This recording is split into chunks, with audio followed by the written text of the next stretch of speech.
now watching Chopping It Up with Roger Cador and Perry White. All right, we're back with more Chopping It Up with Coach Roger Cador and Perry White. Of course, I'm Perry White. He is the man, the myth, the legend himself, the Hall of Famer, Coach Roger Cador, man. You know, it is the new year. We're study rocking and rolling. This is our second show into 2025. And as we inch closer, of course, a lot of things going on across the nation, across the South and much of the Midwest and the East. A lot of people were dealing with snow. Oh, yeah. And then on the other side of the country, out west in LA, the wildfires, that, you know, just the fire just clearing out, decimating neighborhoods, communities, man. So much going on in the country right now. And I was listening to something on before we started the show out in California. People are going in and buying homes or slots where homes were already, and the other people are jacking up the price on rental. Just crazy things happening, and it's just unfortunate that people would take advantage of people in desperate situations. It is unfortunate because you're talking about when people in time of need, and I talk about it all the time, you know, when you look at in the South, particularly here in South Louisiana, what we're dealing with, the hurricanes, right? And that's something you can kind of prepare for because they're giving you a forecast of what's headed your way. But when you're somewhere like California, unpredictable, when you don't know what way the fire is shifting. They said the winds have been just so high, keeping the embers going. And on top of, then you factor in the possibility of earthquakes, things that can be, you know, unfortunately unforeseen, and it's tough to prepare for. But that's the tough thing. Just as soon as you lose something, people coming in to take advantage. Well, you know, to see the value in something in which you just lost and you have no value of anything left. Right. Yeah, well, you know, the Santa Ana wind has been an issue in California for many years. I mean, the Santa Ana wind come in there, and it's been happening. It's just that more people have moved in this way, and it's done more damage. You know what I'm saying? Mm-hmm. But the Santa Ana wind has always been there. It's just that it didn't have as many people in this way. Yeah. So the damage was likely, you know. Like they once, I read an article, and they're saying in Florida, 200-300 years ago, did hurricane hit in Florida? Mm-hmm. Yeah, but it wasn't killing and destroying many homes because there were no people there. Mm-hmm. But once you start putting people in harm's way, and they want to live in certain areas, it may not be the safest thing to do. Mm-hmm. Because nature has to take care of itself. There are certain paths it's got to go through. You got me? Yes, sir. The hurricanes have to go a certain path. The Santa Ana winds going to go through that area, you know. So it is that way. The other thing in the Midwest, they get those tornadoes, and it's going to come through Tornado Alley. Mm-hmm. It's coming through there. That's what we come through. Stay out our way. So that, you know, we got certain things that are going to occur because it's the way nature relieves itself. You know what I'm saying? The earth has to relieve some of the pressure that is created on the axle that is turning on. I don't know what I'm talking about, but I'm trying to. You sound like you know something. You making it make sense, but that's what coaches do. Yeah, makes sense. You know, but it does. I mean, you know, the earth has to rotate itself, and that's what, when it rotates itself in a way where it relieves itself of some of the pressure that builds up during the course of a year, you know? You want to go teach a little science class or something, man? Maybe you can get your little professorship. You get your science class on Monday, Wednesdays, and Fridays. Nah, I'm not good enough to a science. There are something I could teach. I mean, I could probably teach and do pretty good at, but it had to be with current event and historical things, history. I probably could do good with that. Not the history that's written in the books where they lied to us, but the real history. You know, that's some of the history that they taught us in college in high school was just a lot, man. You know, so there it is. Let me ask you, talking about California, during your coaching tenure, how many times did you take your Southern teams out to California to play? We went out there 3 times, played in the Urban Invitation. So that was a really good experience. And where was this at?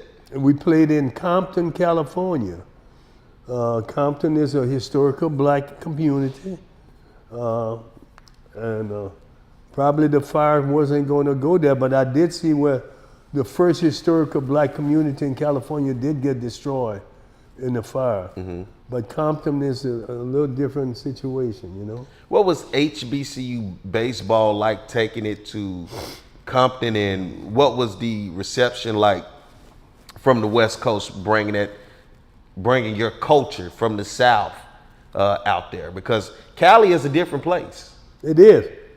But the people who really enjoyed it were the ones that had left, which all of them left the South and went there. But a lot of them wanted to see Southern. Mm-hmm. They wanted to see a historical black team. And we took the band too, by the way. And they loved that. That was big. You know, and you know what was so beautiful about it? It reminded me of the way it used to be in the Negro League when they had an overflow crowd. Mm-hmm.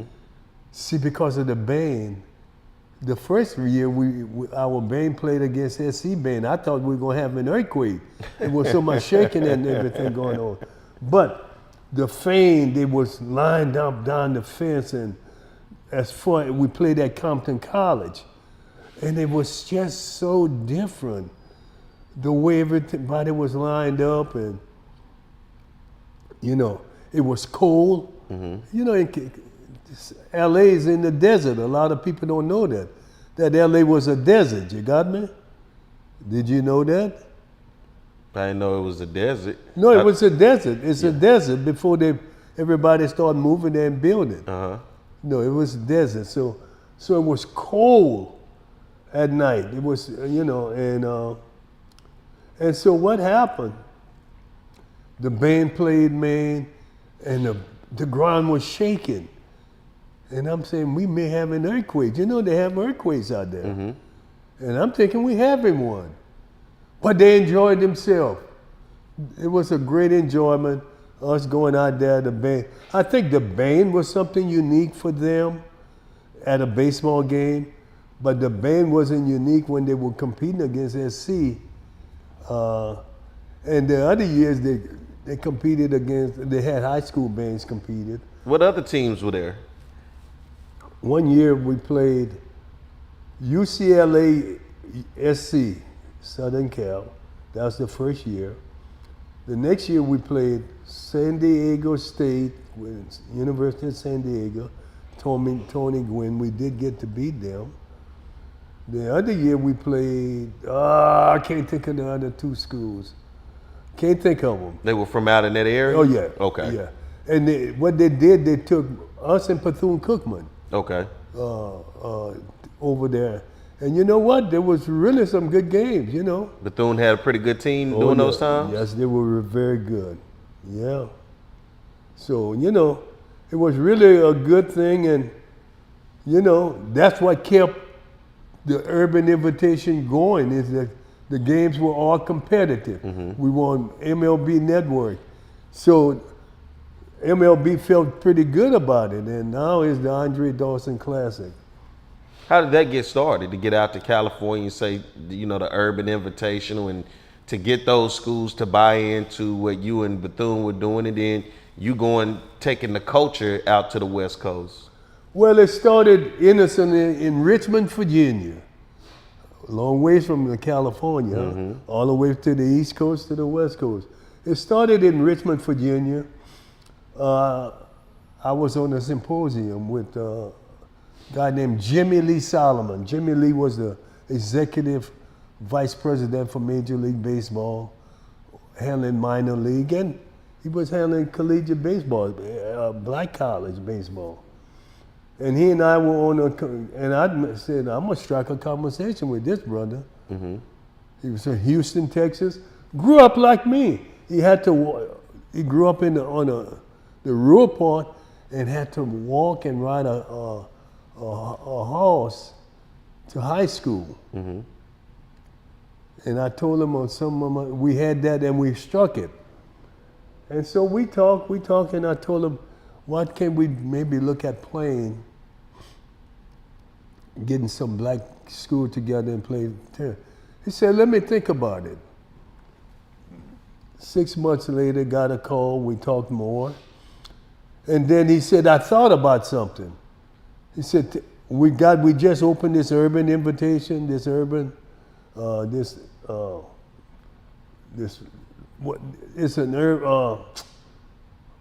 like they got in New Orleans, what they call it? Come on, I should know all of this. Across from Suno.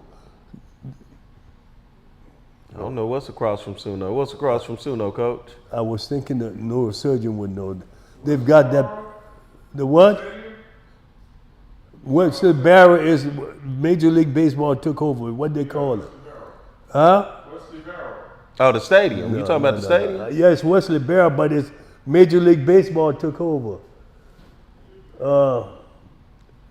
Maybe somebody may know.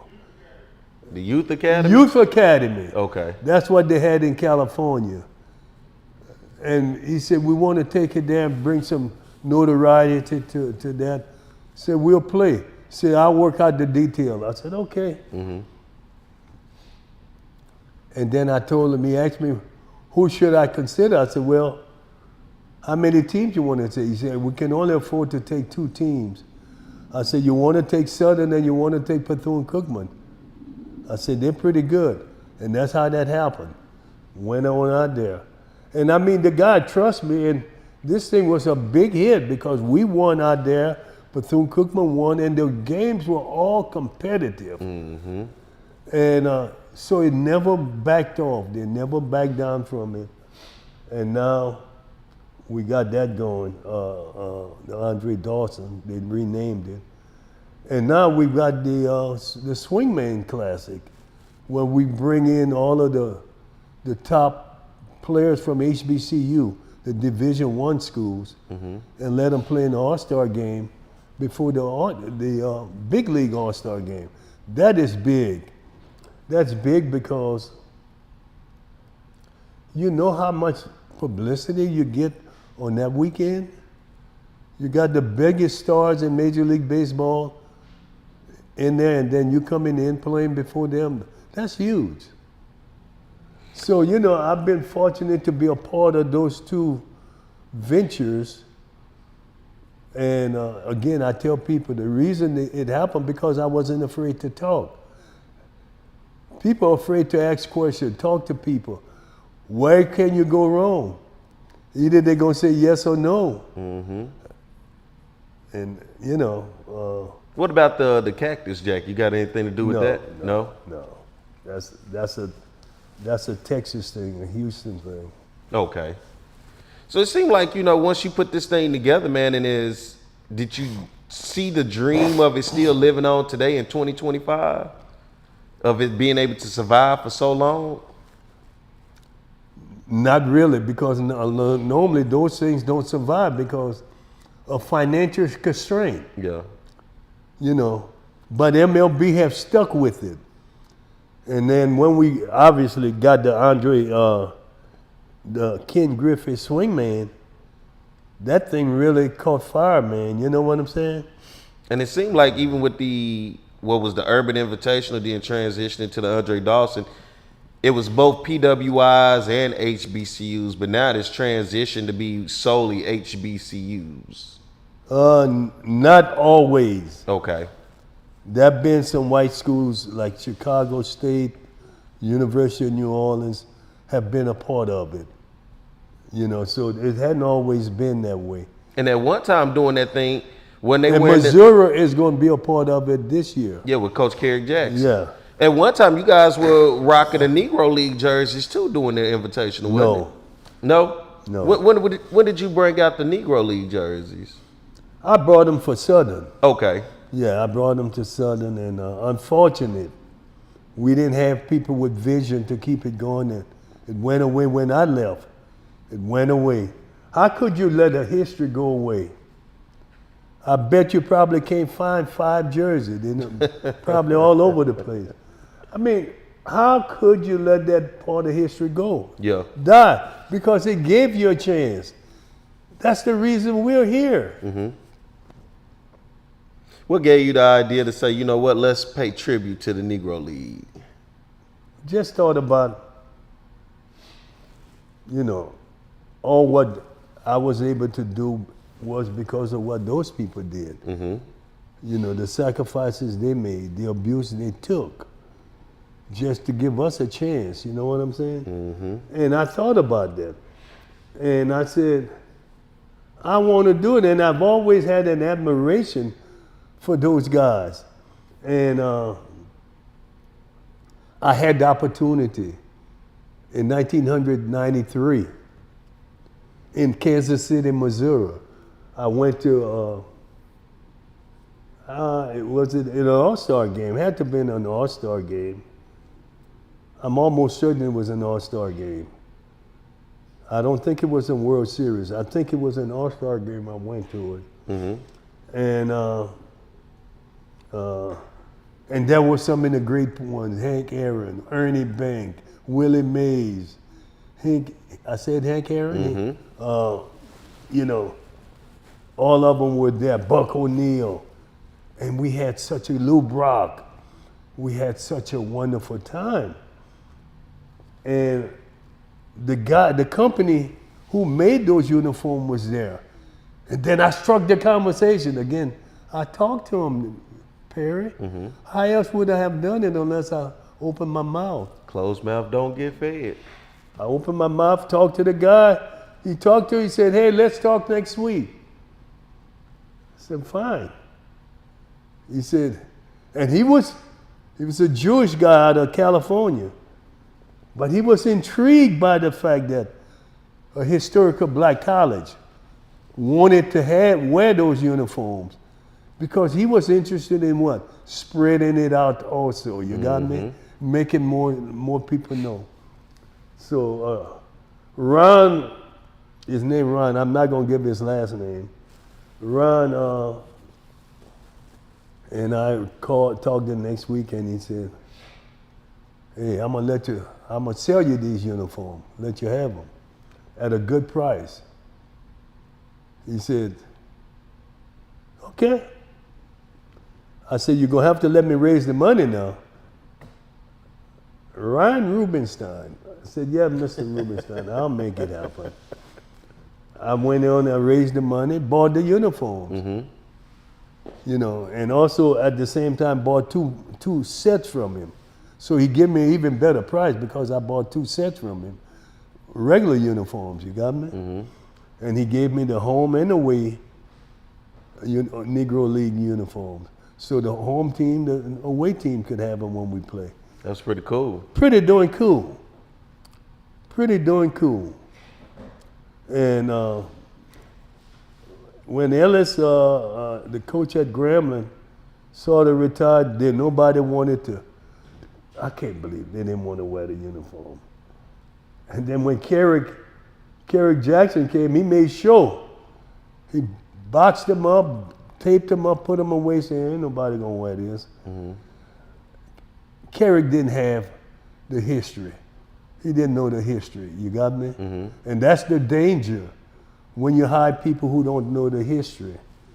And they come in and make it look like it's a shameful thing, you got me? To me, to box him and tape him up and put him in the corner, it was something he was not proud of about those uniforms. Why would you do that? Why would you do that to your history? You tell me. Why would you do that to the history? You know, I don't know. I love history, so I know. You know, he said they brought him back, Coach. They brought him back last year. The year before. They did? Okay. Yeah, well, I fussed enough at Chris. I made Chris take the heat to bring them back. I've been trying to get them back. You got me? Yes, sir. Well, let's do this, man. Let's take a break. Let's pay some bills, and we'll be back with more Chopping It Up with Coach Roger Cador and Perry White. Smart Baton Rouge business travelers travel out of Baton Rouge because BTR is so close and convenient, they're always one step ahead, rather than dead on their feet.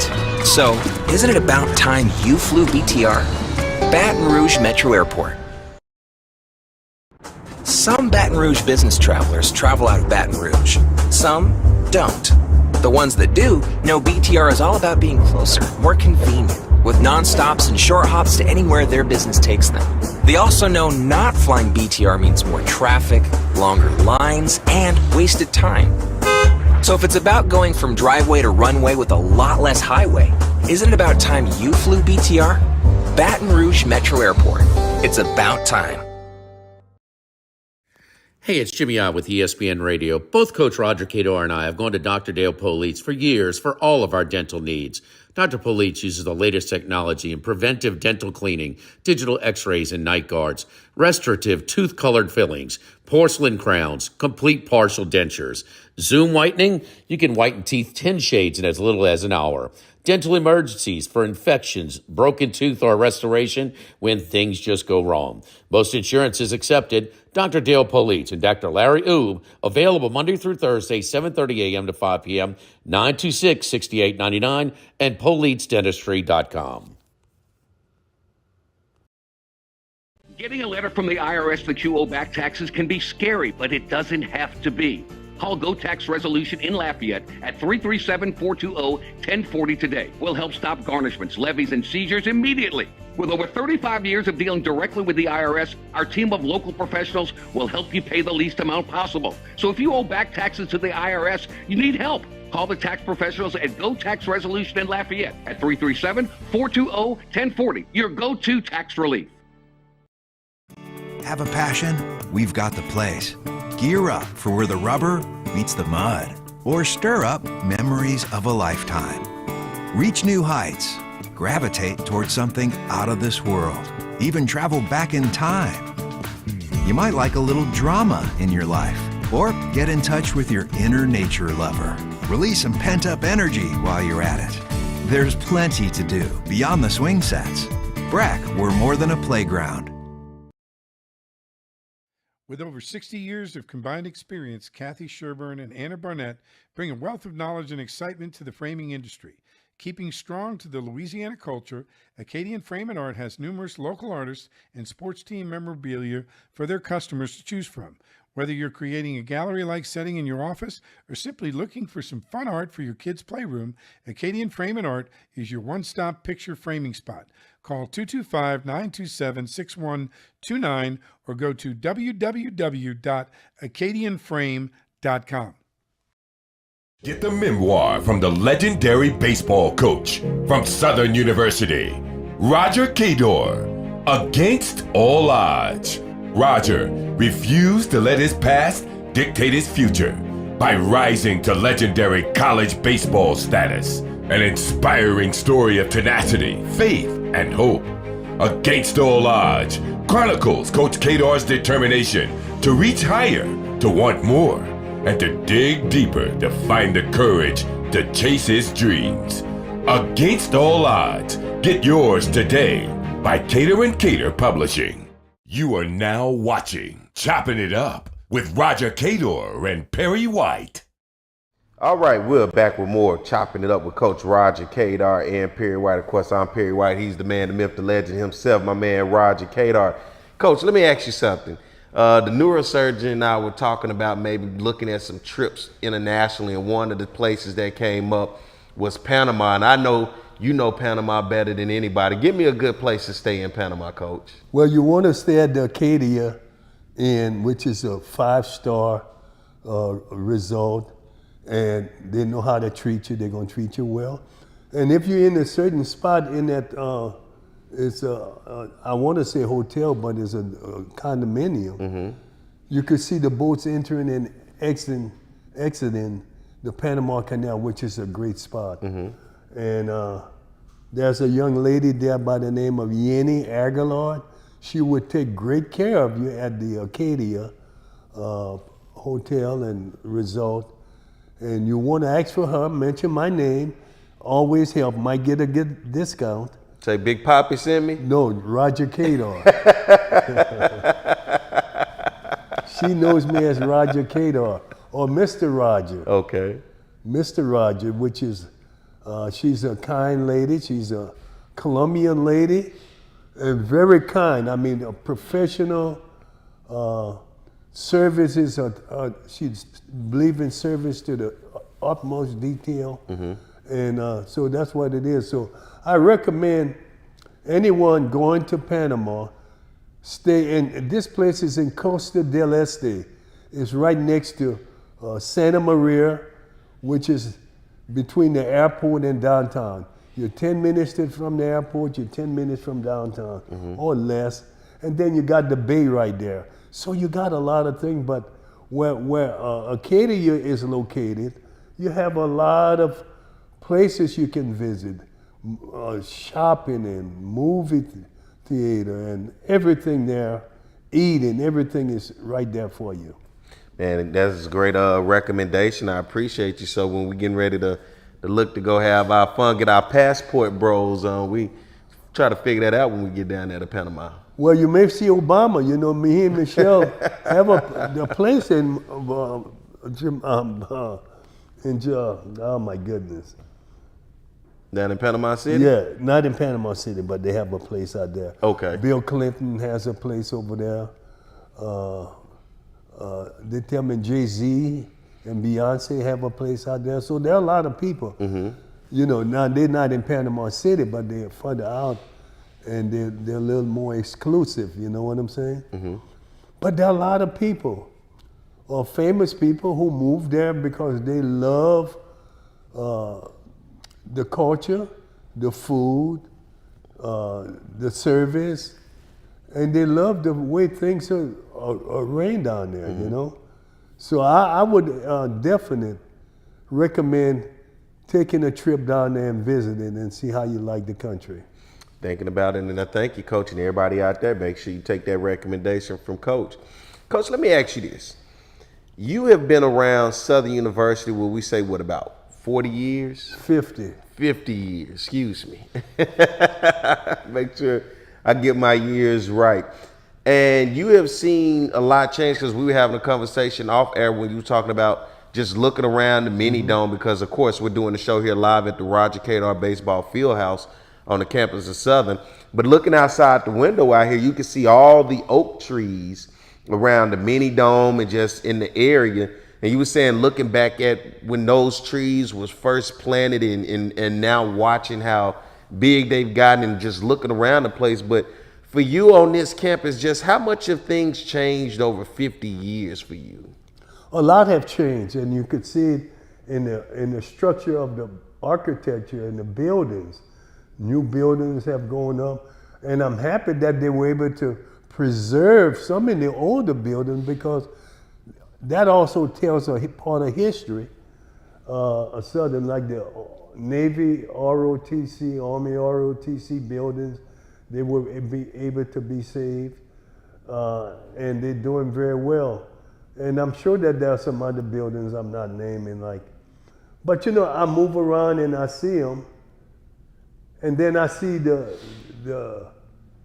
how they're moving forward with the construction. You have to move forward with construction, you know what I'm saying? And they're beginning to build more and more structures to accommodate the future. Now, they'll be moving more and more out toward where the farm used to be. All that good property, we were using it for farmland.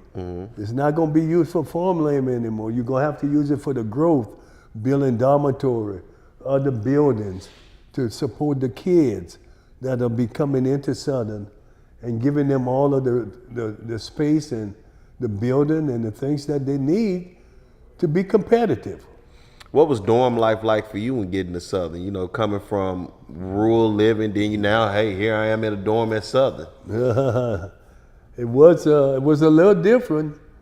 They had us in the dorm room, was pretty doing small back then in 1970. You remember the dorm you were in? Jones Hall. Jones Hall. Yeah, the rooms were really tight, but you know what? We didn't mind it. We didn't complain. You know, and you know that place had air conditioning. Remember, none of the other places had air conditioning. So I don't remember. You talking about on campus? on campus. Oh yeah, I didn't know that. No, that one. Well, it was a new one, so they put air conditioning in it. All the existing ones did not have air conditioning. You know, so you learn a little something here. Yeah, because I can't imagine not having air conditioning here in South Louisiana at any point. Yeah, well, they didn't. And the kids toughed it out. Yeah. You know, my players toughed it out in old South Hall. South Hall did not have air conditioning. Grandison did not have air conditioning. But you know, for some reason, we had a really good breeze with the windows up at night. And in the daytime, that would come through there, you know?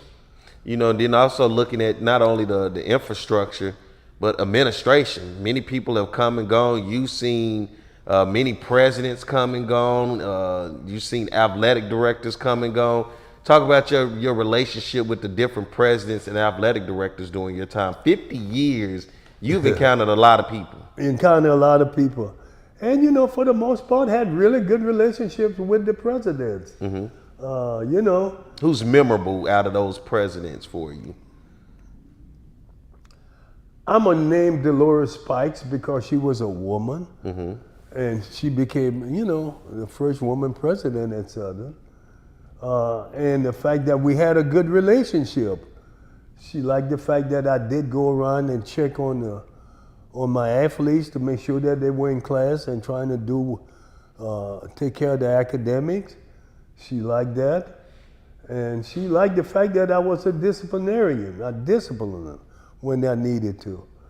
And she knew that was the key to athletic, because she was an athlete, and was the key to the university's overall success. I don't think people really realize how much she knew that athletic had to be good for Southern to be really good. It wasn't going to be built on academic. Like some people live that pipe dream thinking that's LSU is not going to make it on academic, okay? And they're not fooling themselves.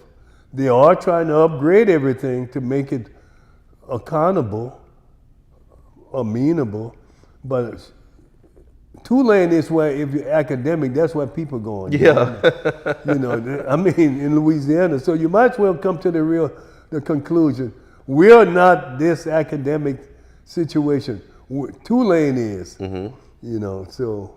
And that's an interesting point of view that I think a conversation that does not have a lot, because for the vast majority of the time when you have conversations with people, especially here at Southern, you have that athletic talk and academic talk. Academics, of course, you're giving everybody an education, but what's going to make this thing rock and roll is going to be athletics, because it is the front porch. It is the first thing you see. And I was having this conversation Saturday on my radio show. I was telling people, you know, when I graduated high school, not only did I apply to HBCUs, but I applied to PWIs. I got accepted to I got accepted to Auburn and Notre Dame. And I said, why did I fall in love with Auburn? When I was growing up and during a certain period of time, Tommy Tuberville was the coach, Jason Campbell was the quarterback. Their football team drew me in and made me want to go to Auburn. And that's the type of impact that sports have when you look around at different colleges. And it ain't always the academics. The academics is what you just so happen to fall into when you're there, but it's the sports the vast majority of the time that say, hey, I want to go there because of the success that you see them having. You don't hear nobody talk about academic in the SEC. They're talking about that sports program. You look Except Vanderbilt. Maybe just Vanderbilt. Vanderbilt. Forgot about Vanderbilt. Vanderbilt, sorry about that. But they're really talking about promoting their athletic program, because they know this is how Nick Saban made Alabama so overpopulated. It's the athletic program. You got me? You know, and so we can't forget that. And LSU the same way. That's why they got 40, 50, some 60,000 students. It's athletics. Nobody ever said anything about LSU academics. No. So, Do you think we take athletics serious enough here at Southern University? no. You're not going to take, they don't want to pay. To take it serious, you have to put out money and hire good people. You got me? And they don't want to do that. And what would be the restraint that you think that's stopping it from being able to be what it could Because be? they're afraid of academic. They're afraid that someone will say, you're putting athletic ahead of academic. So they're probably overpaying some people in academic who probably ain't worth what they're giving them. You got me? And I hate to say that, but that's probably the case. Yeah. You're hiring a guy who's been at a big name university, but he's going to do a poor job for you because he can't relate to the kids here. You got me? It's a different way of life that he's coming out of. You're better off working with the people who's come through the system here and have earned the right to be where they are. You're going to get a lot more out for your bang for your dollar than go get a guy from Harvard and bring him in. That's not going to work. Let me ask you, looking at athletic department like here at Southern, and Southern is different, of course, from many other HBCUs who have athletic department because Southern has a true fan base. Seems like it's kind of dwindling these days, but nonetheless, a fan base is still there. What does an athletic department for you look like if Southern was to take it serious and actually put itself in a position to say, let's put some money into athletics and let's truly make it the front porch to the institution? Well, you're going to have to start hiring real administrators, people with administration know-how, and been in situations where they have done things to move forward. You can't hire friends, and you got to hire people with experience and been in situations where they have done something. So they'll know how to make it happen here. You got me? So you're going to have to upgrade your administrative department and make it viable. You're going to have to upgrade your coaching staff. They got some people coaching here shouldn't be coaching. Now I'm being hard, but I'm being honest. When I see some people, I wonder, say, how in the hell that guy got this job? And it's because someone just wanted to put a warm body. They took him, he had a pulse, or she had a pulse, and they put him in that position. Can't do that. Can't do it. You gotta hire quality people. And I was fortunate that when I was coaching here, they hired quality people. And they made demands on us. We had demands. I don't think it's enough demand. People are afraid to make demand on people. You'll find out people step up if you make demands, you know? Yeah, because during your years, especially in the 90s, I mean, we talked about it before here on the show, between basketball, football, track and field, baseball, I mean, just to name a few, it was rocking and rolling around here. And those are still the years that people can't let go because for a generation who lived it, it's still etched in their mind of how great those years were, solely because of Southern athletics. Yeah, and it was because there was a lot of demand placed upon us that we had to do it, you know. You know, you had to be successful. And I still think that's a part that is so sorely missing, is that no one wants to put demand on people anymore. They're afraid of being sued or someone quit. Let them quit. It doesn't matter, let them quit. And let them try to sue you for putting demand on them. That's what coaches are supposed to. Your coach put demand on players, why can't they put demand on the coaching? You got me? I mean, you know, you have to do it, man, you know. Demand is what made the world a great place. People put demand on people. Looking in the 90s, and that seems to be that era, especially football. Southern football fans cannot let the Pete Richardson years go. Baseball as well, because of the success that you had, being Job in basketball. But, you know, what made that so special out of the group of coaches that was here? And would you equate that to the vision of the athletic director? Would you equate that to the vision of the president of the school, you know, to be able to go out and find the type of coaches that you guys were and the success that you had?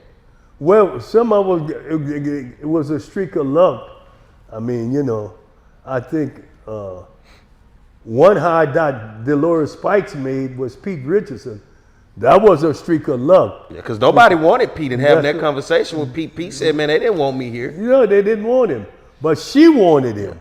They actually, from what I heard, wanted The Archie gunslinger. Cooley. Yeah. Wanted the gunslinger, but she wouldn't go for the gunslinger. Mm-hmm. You know, we already had a Godfather. Why we need a gunslinger? And he had just put UAPB, who was on the death penalty. Yeah.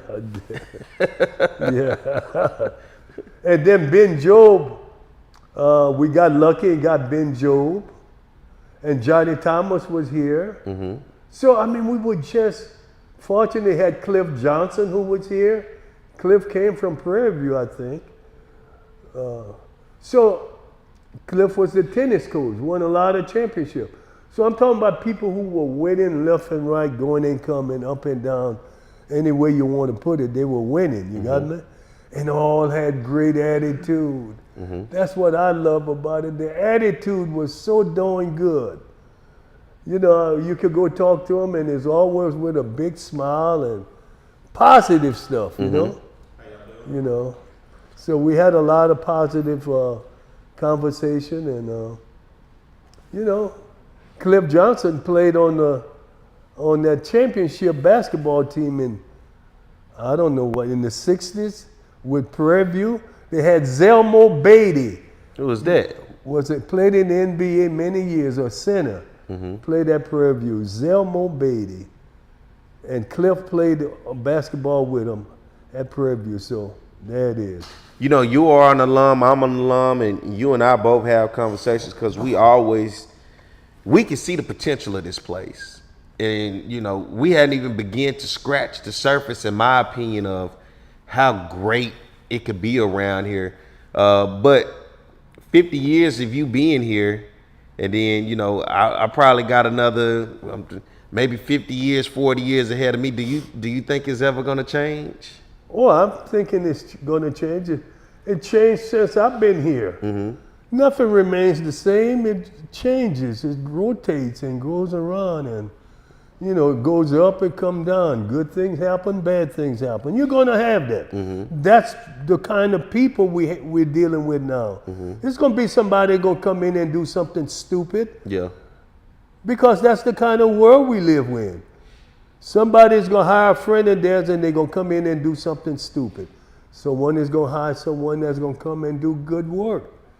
That's just the way things are. You know, we typically run the folks off that do the good work. Well, We make it, y'all, you got to get from over here because you ain't bowing down. You know, you got to go. We ran a few of them off, you know.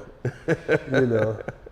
Oh, my goodness. Well, I try to keep all the good ones. I've had some really good assistant coaches. And the thing that made them good, they were all my players, former players.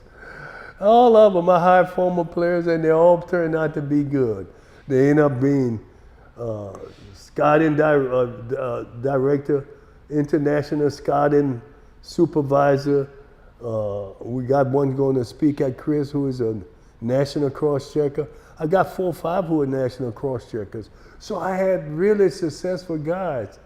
And the fact that we had them here at Southern, that's the type of resources that's out there that you got to continue to keep that network with. Yeah. Those are people who can get you indoors and conversations and all types of things that ultimately could better the institution, better the athletic department. That's the type of relationships, because not only in baseball have you had that opportunity afforded to you to get those guys here, to have them on the campus, to say they went to Southern. But I think about basketball, I think about football, I think about all the other sports of how many people are out there that could be potential resources. That do we reach out? Do we open the door? Do we create networking circles to where we use it to the best of our benefit? Because, you know, it's only so many people you can keep going after, like an Avery Johnson. How many times can you keep it goes beyond him, you know, because there are plenty of other people that are out there. I like that. Yeah. It makes sense. You got to keep reaching out, going beyond those people, because they get tired too. They get tired. They don't want to be bothered anymore. What they say, you to stretch me thin. Yeah, stretch me thin, you know. Yeah, you know. And you know, you take a person like me, for instance. And I'm not one that like to brag on myself because my history is documented, you know, it's documented. But I would have been knocking the doors down to make sure you keep someone like me, because I would have been the person who do what nobody else does here at Southern. I would have talked to people. I would have been able to ask the people. And I would have gotten more people to the table. They would have been in the conversation. Yeah. You know what I'm saying? And so that didn't happen. And better things happened for me because I ended up with MLB. So. Yeah. It's an interesting take. Let's get ready to take a break. We'll be back more chopping it up with Coach Roger Cador and Perry White. Smart Baton Rouge business travelers travel out of Baton Rouge because BTR is so close and convenient. They're always one step ahead rather than dead on their feet. So, isn't it about time you flew BTR? Baton Rouge Metro Airport. Some Baton Rouge business travelers travel out of Baton Rouge. Some don't. The ones that do know BTR is all about being closer, more convenient, with non-stops and short hops to anywhere their business takes them. They also know not flying BTR means more traffic, longer lines, and wasted time. So if it's about going from driveway to runway with a lot less highway, isn't it about time you flew BTR? Baton Rouge Metro Airport. It's about time. Hey, it's Jimmy I with ESPN Radio. Both Coach Roger Cador and I have gone to Dr. Dale Police for years for all of our dental needs. Dr. Police uses the latest technology in preventive dental cleaning, digital x-rays and night guards, restorative tooth-colored fillings, porcelain crowns, complete partial dentures. Zoom whitening, you can whiten teeth 10 shades in as little as an hour. Dental emergencies for infections, broken tooth, or restoration when things just go wrong. Most insurance is accepted. Dr. Dale Police and Dr. Larry Oob, available Monday through Thursday, 7:30 a.m. to 5 p.m., 926-6899, and PoliceDentistry.com. Getting a letter from the IRS that you owe back taxes can be scary, but it doesn't have to be. Call Go Tax Resolution in Lafayette at 337-420-1040 today. We'll help stop garnishments, levies, and seizures immediately. With over 35 years of dealing directly with the IRS, our team of local professionals will help you pay the least amount possible. So if you owe back taxes to the IRS, you need help. Call the tax professionals at Go Tax Resolution in Lafayette at 337-420-1040. Your go-to tax relief. Have a passion? We've got the place. Gear up for where the rubber meets the mud. Or stir up memories of a lifetime. Reach new heights. Gravitate towards something out of this world. Even travel back in time. You might like a little drama in your life. Or get in touch with your inner nature lover. Release some pent-up energy while you're at it.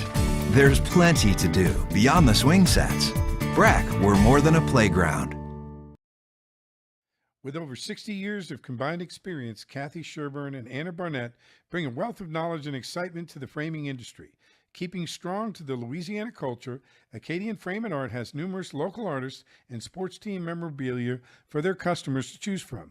Whether you're creating a gallery-like setting in your office or simply looking for some fun art for your kids' playroom, Acadian Frame and Art is your one-stop picture framing spot. Call 225-927-6129 or go to www.acadianframe.com. Get the memoir from the legendary baseball coach from Southern University, Roger Cador, Against All Odds. Roger refused to let his past dictate his future by rising to legendary college baseball status. An inspiring story of tenacity, faith, and hope. Against All Odds chronicles Coach Cador's determination to reach higher, to want more, and to dig deeper to find the courage to chase his dreams. Against All Odds. Get yours today by Cador & Cador Publishing. You are now watching Chopping It Up with Roger Cador and Perry White. All right, we're back with more Chopping It Up with Coach Roger Cador and Perry White. Of course, I'm Perry White. He's the man, the myth, the legend himself, my man, Coach Roger Cador. Coach, you know, after retirement, you look at especially coaches after the season. A lot of times you want to go somewhere and get away, Panama City is one of those great places to get away. And if I do get away to Panama City, where should I go? And you should say Panama City, Panama, because they'll think you're talking about Panama City, Florida. Well, let's correct that. Panama City, Panama. Tell me about where I should go. Well, you would want to go to the Acadia in Costa del Este. That's the place. It's a condo, and it got everything you need. It's surrounded by it, and you can enjoy yourself. This is the weather, and it's along the equator, so it's hot all the time. They have hot summer and rainy season, and but they have a lot of good fruit to eat. I mean, it's plentiful. You know what I'm saying? Mm-hmm. And you know, the people are really nice and kind, and you can eat a really good local meal, which I recommend that people try some in a local meal. Mm-hmm. You can eat a $6-7 local meal. That's really a good eating. You know, you get a taxi cab, they could take you to, they will know where to go because that's where they eat. You know, they got to eat on a budget. So they can't go eat the $30 and $40 meal. Mm-hmm. Where do you think a taxi cab is going to go? It's going to go to a local place. That's why you got to know who the right taxi cab is. And I have one named Alex who will take you where you need to go. Well, you know, once I decide to go ahead and hit my international travel, I'm going to take a look at that place, man. I'm going to get over there. I'm going to tell them Big Poppy sent me. If you go to the Acadia, you're going to need to say, Mr. Rogers sent me. You understand? There's a difference. You have to understand where you use Big Poppy. Big Poppy is not going to be used where the business of where you're going to stay is going to be used some other place. Okay, well, you got to make sure you let me know where I can use the different names in different places so I can get some perks and benefits. You want the perks and benefits. You go into Acadia and say Big Papa, they're not going to know who you're talking about. I'm talking about everybody, huh? That might be any big guy, you know? I got to tell them Mr. Roger. Yeah, Mr. Rogers, and they'll be happy. You know, a lady did tell me, she sent me a text and she said, Big Papa, it means daddy. Uh-huh. It means daddy here to us. So I can only imagine that must be the women calling you Big Poppy. I know ain't none of the fellas calling you. It's the local women calling you Big Poppy. Ain't nothing wrong with that though. Oh no, they're good people. They're good people. They learn. Yeah. Coach, you know, as we get ready to close things out, man, what is the rest of the week looking like for you, man? I don't think I have much. I know we got MLB will be doing some planning, but we'll probably do it next week because we'll be getting everything right for the Andre Dawson Classic. Mm-hmm. So we'll start next week with that planning, going over a couple of changes and go from there with it. And that'll be like on the 14th, 15th of February. Boy, we right there, a month away. You know, and it's a really good thing, you know, to have that moving in the right direction. Yeah, for you know it, man. We'll be into February. We'll be rolling. You know, Swag Baseball, the tournament is moved from Atlanta to Birmingham now. Quickly, your thoughts about that? I know you were liking Atlanta and thought that was a good setup, but and I was kind of confused. You know, I thought Atlanta was going to possibly be the future home, but now they've since brought it back to Birmingham. Does Birmingham give that same vibe and feel that it was the coaches wanting to go back? There was nobody other than the coaches. And I told the commissioner he can't let coaches make those decisions. Why Birmingham, do you think? They don't know why. I mean, they don't really. That was a beautiful field, a great setting. You had places where in Birmingham, you're not going to be able to eat if the game run late, okay? And I'm not the biggest fan of Birmingham myself, personally. I mean, you know, just don't make any sense, you know, why they would want to go back to Birmingham. Yeah. You know, so, again, I'm a little tough. I can't make decisions anymore. about what happens in swag baseball. Not that I ever made any decision. Let me make sure I get that straight. I'm pretty sure you was at the table. A lot of people respect it. I really didn't make very many. Really? I let them do it all. You know. Well, maybe that's the problem. You should have. You could have been a little bit. Maybe things could have been a lot different. I wanted them to feel that they were in control. I really said very little. It wasn't about me. Yeah. And I had the attitude, no matter what we play, we're gonna be competitive. We're going to win that thing. You know what I'm saying? So, and that's really what I was trying to tell them. Yeah. Without saying anything. I mean, I guess guys think if they wore a different color underwear, they're gonna win that day. That don't work like that. Yeah. It's preparing your players and getting the right guys to put them in the right place and let them play. And hopefully they produce. And you did that. What you told me in the 90s, how many championships? 8. And it's only 10 years in the 90s. So, I mean, you were rock. And then you were probably in the championship and fell short. Phil Jackson beat us. Oh, them look like that stick with you. You ain't like that, did you? You ain't want Well, just think how many we beat them. Yeah. No, that was a good rivalry. I mean, really, really good rivalry. Even the players got to enjoy it, Oh my goodness, was it good times. And the best games were played in not a stadium that had any. We played in Natchez, Mississippi, in a little softball stadium, but fans had such a good time, and the players enjoyed themselves such. It was, And I can imagine Natchez of Southern and Jackson, that's close proximity for both fan bases to get right there. There you go. Oh, the fans, you could hear them for miles. But that was black baseball at its best. Yeah. It was black baseball at its best. And you had really good talent. People enjoyed it. I mean, they were talking to each other. You could talk to each other back and forth. You know what I'm saying? Mm-hmm. So there it is. Do you feel like even when you were coaching and you winning those championships, when you went into certain SWAC stadiums, in series that you had like this mythical lure about yourself, like, okay, that's Roger Cador, from opposing fans and opposing teams? Did you not necessarily saying you feel it, but could you tell from other people when they came to you like there was something special about Roger Cador? Well, I think people knew there was something different about me. I'm not going to say special.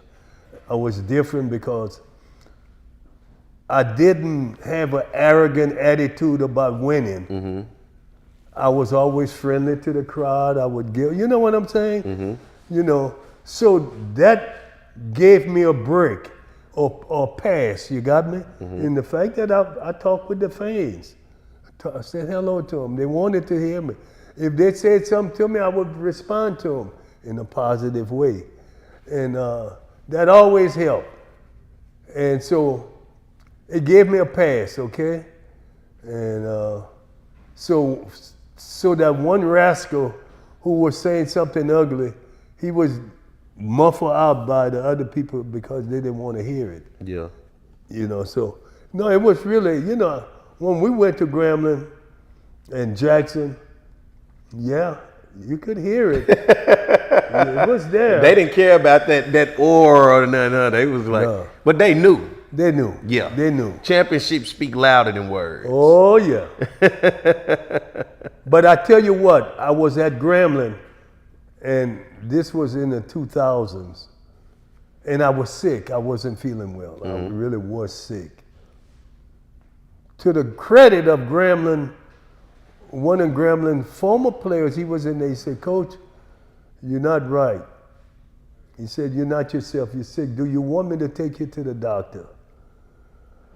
I said, no, man, I'm going to be okay. He said, Coach, you're not right. I'm telling you. He said, I could tell. So Elliot Jones' mother came in and she said, hey, let me go get you some medicine. She went to the drugstore and bought me some medicine. I took it, and that got me through the day. But that's mean a lot when a guy who want to beat you see that you're not yourself, and he said he'll take me to the doctor. You see what I'm saying? Mm-hmm. So that's why you can't make winning more than what it really is. You got me? If you make it into an ugly competition and a dog eat dog thing, nobody's gonna want to do nothing for you if you need it. You got me? Yeah. So that I had to share. That was a good share moment. Well, glad that everybody out there got a chance to listen to it and hear it.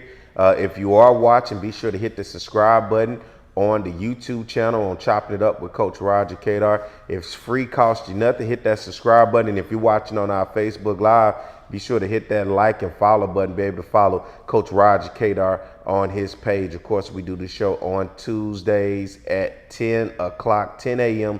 Central Standard Time. Glad to have you guys with us. And for next week, be sure to hit that button to subscribe, because you'll get that notification every time we go live. It'll come instantly to you, and everybody watching across the various Facebook group and on the Facebook page. Good morning. Glad to have you guys with us. And as we get ready to get out of here, Coach, any closing remarks? There you go. All right, we'll catch you next week. All right. That was a closing.